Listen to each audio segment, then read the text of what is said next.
Merry Christmas.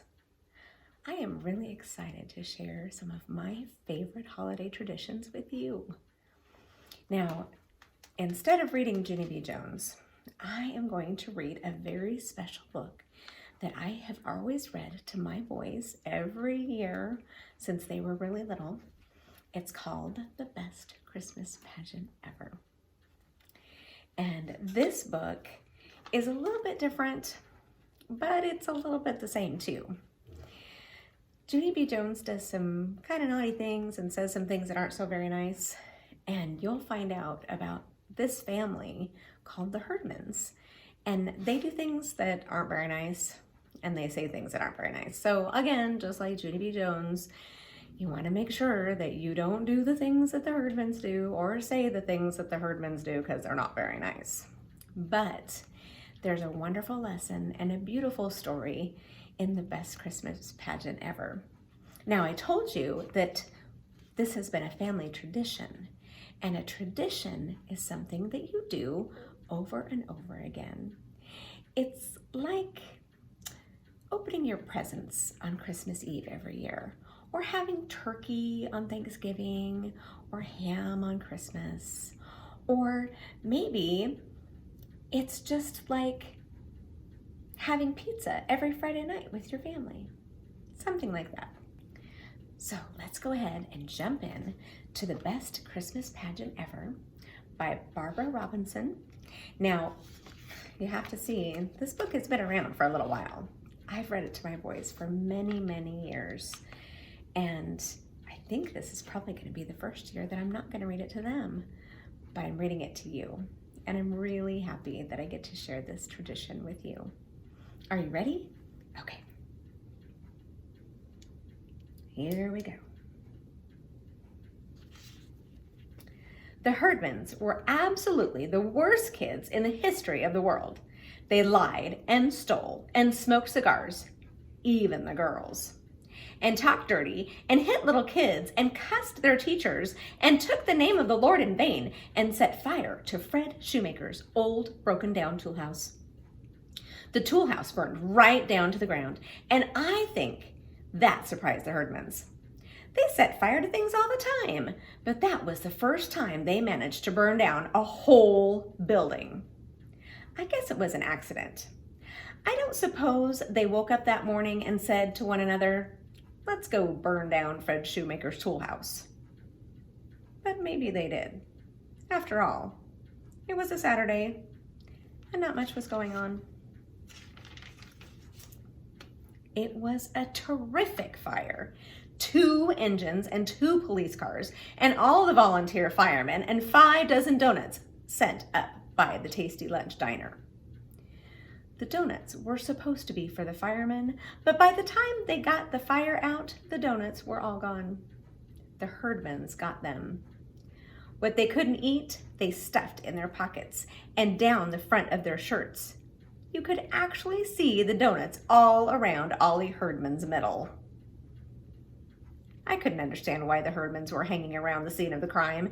Everybody knew the whole thing was their fault, and you'd think they'd have the brains to get out of sight. One fireman even collared Claude Herdman and said, "Did you kids start this fire? Smoking cigars in that tool house?"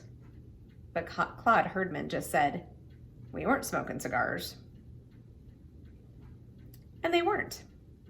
They were playing with Leroy Herdman's Young Einstein chemistry set, which he stole from the hardware store. And that was how they started the fire. Leroy said so. "We mixed all the powders together," he said, "and poured lighter fluid around on them and set fire to the lighter fluid. I wanted to see if the chemistry set was any good." Any other kid, even a mean kid, would have been a little bit worried if he stole $4.95 worth of something and then burned down a building with it. But Leroy was just mad because the chemistry set got burned up along with everything else before he had a chance to make 1 or 2 bombs. The fire chief got us all together. There were 15 or 20 kids standing around watching the fire, and gave us a little talk about playing with matches and gasoline and dangerous things like that. I don't say that's what happened here, he told us.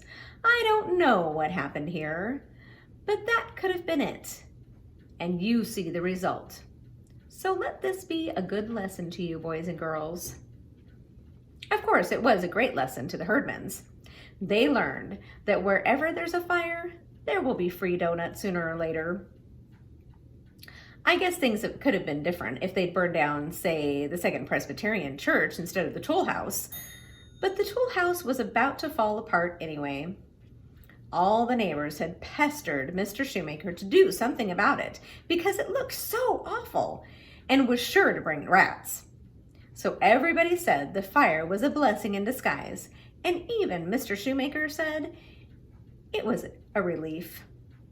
My father said it was the only good thing that the Herdmans ever did, and if they'd known it was a good thing, they wouldn't have done it at all. They would have set fire to something else. Or somebody. They were just so all around awful, you couldn't hardly believe they were real. Ralph, Emma Jean, Leroy, Claude, Ollie, and Gladys. 6 skinny, stringy-haired kids, all alike except for being different sizes and having different black and blue places where they had clonked each other. They lived over a garage at the bottom of Sproul Hill. Nobody used the garage anymore, but the Herdmans used to bang the door up and down just as fast as they could and try to squash one another. That was their idea of a game. Where other people had grass in their front yard, the Herdmans had rocks. And where other people had hydrangea bushes, the Herdmans had poison ivy. There was also a sign in the yard that said, "Beware of the cat." New kids always laughed about that, till they got a look at the cat. It was the meanest looking animal I ever saw. It had 1 short leg and a broken tail and 1 missing eye, and the mailman wouldn't deliver anything to the Herdmans because of it. "I don't think it's a regular cat at all," the mailman told my father.